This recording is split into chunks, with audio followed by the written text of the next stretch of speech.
vehicles ever devised in the mind of man. They're lying around and rusting in the NASA agencies, in the NASA centers, for the simple reason that we never bothered to use them again. That is an incredible indictment of our society. It should never, ever happen again. It won't happen if we tell the politicians it's damn well not going to. And that's what we need. Some commitment from the average American. Some, not just saying, oh, gee, I support the space program. That doesn't work in this country. This country is made for political action. It was a democracy built on the city hall and a town hall where everybody went there and said what they felt. We've just given up going.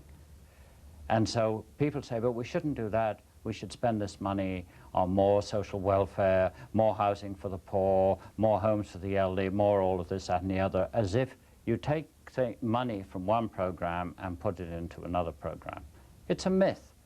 You've been long enough in Washington to know that never happens. It is a fallacious argument as a kickoff. The difference is that interest, not money. Money, if this nation wants to go to space, we can afford to go. What people don't understand is we cannot afford not to.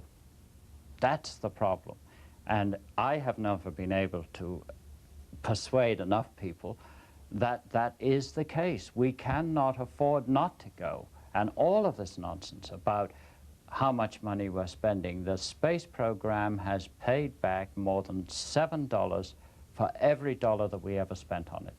It is the only governmental program that can make that claim. It is the only one that has paid us many times over and will continue to do so. But we're still not going to do it because we're saying, oh, it's more important to spend it on the elderly and so on. We won't have any money to spend on the elderly and the poor and social service programs if we don't go into space.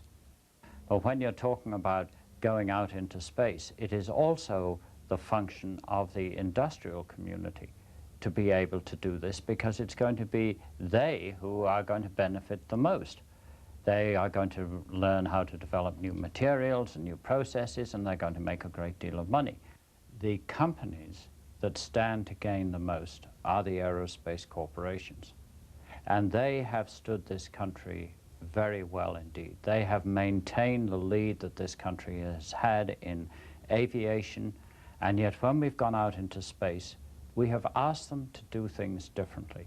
We have asked them to do it as contractors, not as individual entrepreneurial companies. And as a result, we have made them subject to all the whims of government funding, backwards and forwards, up and down, and you can see what has happened in their activities in space have been dictated by the government instead of by themselves as individual entrepreneurial industrial corporations. And that is where the problem has lain. And in fact, by the very success of NASA in going to the moon, NASA was the R&D agency, did all the research and the development for that, and then it actually operated the vehicles. It should never have done that. It's become an operational agency. We have demanded, we as the people have demanded, that NASA is the operational agency for going into space. Why?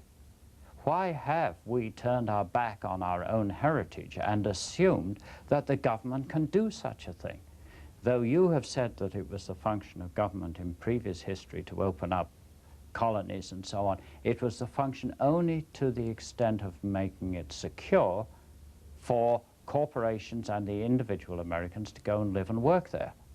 This is the difference now. Now we're saying to the government, you go there, you build all the infrastructure, build all the superstructure, build all the thing, do the manufacturing, and run the whole thing, just like any totalitarian organization.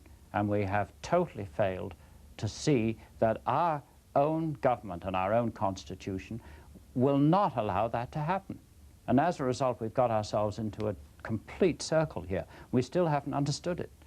I think that once we do understand it, we're going to get our act straight, and we'll do it right. And we'll go out as individual corporations and individual Americans, and we'll go out to the new frontier, and we will develop the new frontier. That's what we've always done before. We'll do it again.